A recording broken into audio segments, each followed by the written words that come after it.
Hello everyone, good morning. গতকালকে আমার night duty ছিল, আজকে আমার নাইট অফ। তো সকালে বেরিয়ে পড়েছি, নাইট ডিউটি কমপ্লিট হয়ে গেছে, হয়ে আমি বেরিয়ে পড়েছি রুমের উদ্দেশ্যে। তো মুখ চোখ দেখো কীরকম হয়ে গেছে, নাইট ডিউটি ছিল, বুঝতেই পারছো কীরকম মানে হতে পারে চেহারাটা। তো নাইট ডিউটি কমপ্লিট করেই আমি রুমে চলে গেলাম। রুমে যাওয়ার পরে স্নান করলাম। তো আজকে আমি রান্না করিনি, বর বলল এখন এত কষ্ট করে রান্না করতে হবে না, আমরা রাজগঞ্জে গিয়ে কিছু খেয়ে নেব। কিন্তু তারপরে আমরা রেডি হয়ে গেলাম, ভাবলাম যে ঠিক আছে, একটা কাজ কমে গেল, রান্নাটা অ্যাটলিস্ট করতে হবে না। মানে সকালে এসে নাইট ডিউটি করে এসে আর কি রান্না করে খাওয়া দাওয়া করে ঘুমাইতেই মানে অনেক টাইম লেগে যায়। আর যেহেতু আজকে নাইট অফ, তো এই জন্য বর বলল যেহেতু বাড়ি যাচ্ছি তো এখন আর তোমাকে রান্না করতে হবে না। আর বড়ও হচ্ছে, একটু লেটে উঠছে ঘুম থেকে। তারপরে আমরা চলে যাই একজনের বাড়িতে বলতে আমাদের পোস্ট অফিসে কাজ করে সেই ছেলেটা। তো তাদের বাড়িতে গেলাম, আমার গাড়ির একটা কাগজ আসার কথা ছিল, তো সেটা এসে গেছিলো, সেটা নেওয়ার জন্যই তাদের বাড়িতে ঢুকলাম। ঢুকেই আবার রওনা দিয়ে দিলাম আমাদের বাড়ির উদ্দেশ্যে। এই যে এটা হচ্ছে আমাদের বাড়ি, মানে আমার বাবার বাড়ি। বাড়িতে ঢুকেই আমার পুচকুটা তো এত খুশি হয়ে গেছে, মানে আমার ভাস্তা, যাকে তোমরা দেখো ফটোতে, দেখো সবাই কমেন্ট করো কে সে, তোমার বেবি নাকি, সেটা আমার দাদার ছেলে, আমার ভাস্তা। তো সে এত খুশি হয়ে গেছে আন্টিকে দেখে, মানে আমি বাড়িতে ফোন করে যাইনি, এই জন্যই মানে তারা অবাক হয়ে গেছে যে না বলে গেছি। দেখেই খুব খুশি হয়েছে। তো আমার ভাস্তা আমার থেকে ভাত না খেলে ওর মানে হবেই না। তো বাড়ি গেলাম, খাওয়া দাওয়া করতে বসে গেছি আমরা দুজনেই, যেহেতু আমরা রুমে কিছু খাইনি, এই জন্য বাড়িতে গেলাম। বাড়িতে মা বললো যে কিছু খেয়ে নে, খেয়ে তারপরে যা। তো আমার ভাস্তা এদিকে হচ্ছে আমার কাছ থেকে খাচ্ছিল, খেয়ে আবার ওর ফুপাজির থেকেও খাচ্ছিল। আর এই যে হচ্ছে বর্ডার, খাওয়া দাওয়া কমপ্লিট করেই আমরা বেরিয়ে পড়লাম আবার জলপাইগুড়ির উদ্দেশ্যে।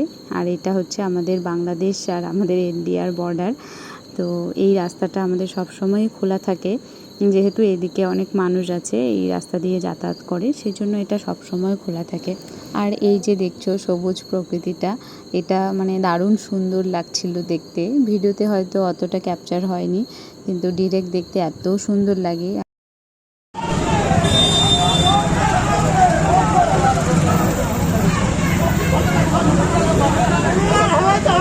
আর এই যে এখানে দেখলাম একটু ঝামেলা লেগেছিল, কারণ 28 তারিখে যে সমস্ত কিছু বন্ধের কথা বলেছিল, তো সেই জন্য দোকান বন্ধ খোলা নিয়ে এখানটা একটু ঝামেলা চলছিল। তারপরে আমরা কদমতলা মোড় হয়ে যাচ্ছিলাম, তো দেখছি সমস্ত দোকান বন্ধ ছিল, কোনো কিছুই খোলা ছিল না। তারপরে আমরা পৌঁছে যাই ডিএম অফিসে। এর আগের ভিডিওতে তোমরা দেখেছো ডিএম অফিসে আমরা গেছিলাম, তো আজকেও সেখানে আমরা গেলাম, একটা কাজ ছিল। তো আমি ভেবেছিলাম যে হয়তো বন্ধ থাকবে অফিসিয়াল কাজ, কিন্তু সেখানটায় বন্ধ ছিল না, অনেক ভিড় ছিল। তো তারপরে আমরা সেখানে কাজটা কমপ্লিট করলাম, অনেকক্ষণ ওয়েট করার পরেই কমপ্লিট হলো। তারপরে আমরা রওনা দিয়ে দিই আবার। তো আমরা একটু শান্তিপাড়া গেছিলাম, শান্তিপাড়াতে একটা কাজ ছিল, তো সেখানে হচ্ছে সেই দাদাটাকে আমরা পেলাম না যার সাথে দেখা করতে গেছিলাম। তো সে ফোন করে বলল সে তিস্তাস পাড়ে আছে।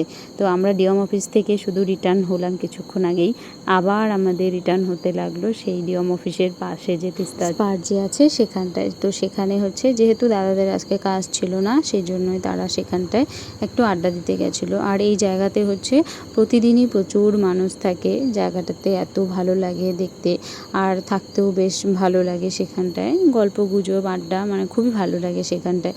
তো তারপরে আমরা বাঁধের রাস্তা দিয়ে যাচ্ছিলাম, আর এই জায়গাটা আমার এত ভালো লাগতেছিল, মানে ওই দিন এমনিতেই প্রচণ্ড গরম ছিল, তো সেই জায়গায় ছায়াটা দেখে মানে খুবই ভালো লাগছিল। তো তোমরা যদি কেউ জলপাইগুড়িতে আসো প্লিজ সেই জায়গাটাতে একটু ভিজিট করে যাও, সেই জায়গাটা খুবই সুন্দর দেখতে। তো তারপরে আমরা চলে যাই দমুহানি। আর এই যে দেখছো মালবাহী ট্রেনটা উপরে দাঁড়িয়েছিল, তো আমরা সুড়ঙ্গ হয়ে ভিতরে চলে গেলাম। তো চলে এসেছি বাড়িতে এসে ফ্রেশ হয়ে খাওয়া দাওয়া করে নিয়েছি, আর চোখে তো প্রচণ্ড ঘুম, তো তাই আমি এখন ঘুমাবো। তো আজকের জন্য ব্লগটা আমি এখানেই শেষ করছি, টাটা।